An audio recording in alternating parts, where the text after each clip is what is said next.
हिंदू धर्म में अस्त्र शस्त्र जैसे धनुबाण, तलवार, कटार, भाले, गदा, ढाल के अतिरिक्त दैविक अस्त्र जैसे इंद्र का अस्त्र, वस्त्र, त्रिशूल, सुदर्शन चक्र, पिनाक आदि हैं। अनेक अस्त्र ईश्वरों द्वारा देवताओं, राक्षसों या मनुष्यों को वरदान स्वरूप दिए जाते थे, जैसे ब्रह्मास्त्र, आग्नेयास्त्र। तो चलिए आज हम ऐसे ही कुछ शक्तिशाली अस्त्रों के बारे में जानते ही। इस सूची में सबसे पहले है त्रिशूल।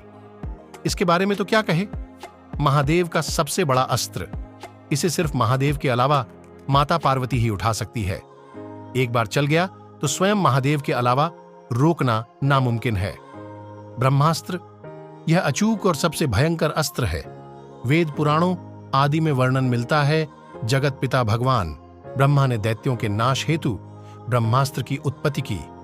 ब्रह्मास्त्र का अर्थ होता है ब्रह्म, ईश्वर का अस्त्र। रामायण काल में जहां यह विभीषण और लक्ष्मण के पास यह अस्त्र था, वहीं महाभारत काल में यह द्रोणाचार्य, अश्वत्थामा, कृष्ण, कुवलाश्व, युधिष्ठिर, कर्ण, प्रद्युम्न और अर्जुन के पास था। वैष्णव अस्त्र, यह भगवान विष्णु का अचूक अस्त्र था, जिसे उनके अतिरिक्त कोई अन्य रोक नहीं सकता था। रामायण में महर्षि विश्वामित्र के पास यह अस्त्र था, जो उन्होंने श्री राम को प्रदान किया। महाभारत में यह अस्त्र श्री कृष्ण और भगदत्त के पास था। नारायणास्त्र, यह भगवान नारायण का अत्यंत विनाशकारी अस्त्र है। इसका कोई प्रतिकार नहीं है और इसे केवल भगवान विष्णु ही रोक सकते हैं।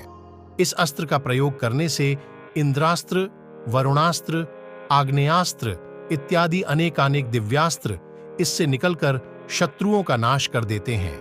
रामायण में ये अस्त्र श्री राम एवं मेघनाद के पास था। महाभारत में ये अस्त्र श्री कृष्ण एवं अश्वत्थामा के पास था। सुदर्शन चक्र, ये श्रीहरि का अस्त्र है, जो उन्हें महादेव से प्राप्त हुआ था। इसकी उत्पत्ति स्वयं भगवान शंकर के तीसरे नेत्र से हुई थी। कई जगह यह वर्णन है कि इसे विश्वकर्मा ने निर्मित किया था। इस चक्र को नारायण के अतिरिक्त केवल उनके अवतार ही धारण कर सकते थे। वज्र, ये देवराज इंद्र का सर्वाधिक शक्तिशाली अस्त्र है।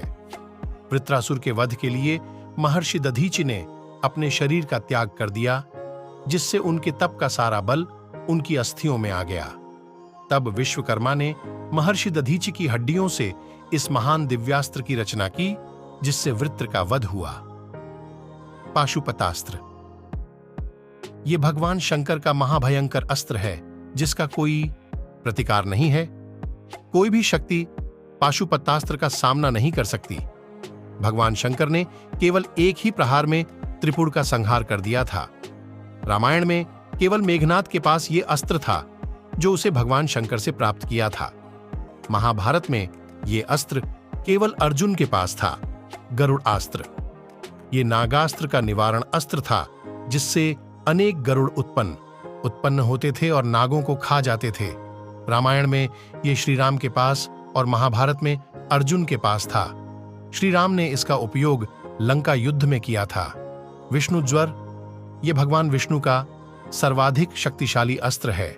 इस अस्त्र के प्रहार से भयानक ठंड उत्पन्न होती है, जो समस्त चर सृष्टि की चेतना लुप्त कर देती है।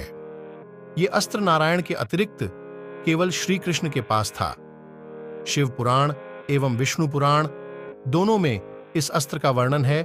जब बाणासुर के विरुद्ध युद्ध में श्री कृष्ण ने इस अस्त्र का प्रयोग भगवान शंकर पर कर दिया था। दिव्य धनुष बाण, महाकाव्य रामायण हो या फिर महाभारत, दोनों ही इस धनुष बाण के बिना अधूरे थे। रामायण में श्री राम ने रावण की सेना का वध किया, तो पूरी महाभारत इसी से हुई। शिवज्वर, यह भगवान शंकर का अस्त्र है, जिसे माहेश्वर ज्वर भी कहते हैं। इसकी शक्ति महादेव के तीसरे नेत्र की ज्वाला के समान है, जिससे क्षण में समस्त सृष्टि को भस्मीभूत किया जा सकता है। श्री कृष्ण द्वारा विष्णु ज्वर के विरुद्ध इस अस्त्र का उपयोग किया गया था। विष्णु पुराण में विष्णु ज्वर को एवं शिव पुराण में शिव ज्वर को विजेता बताया गया है।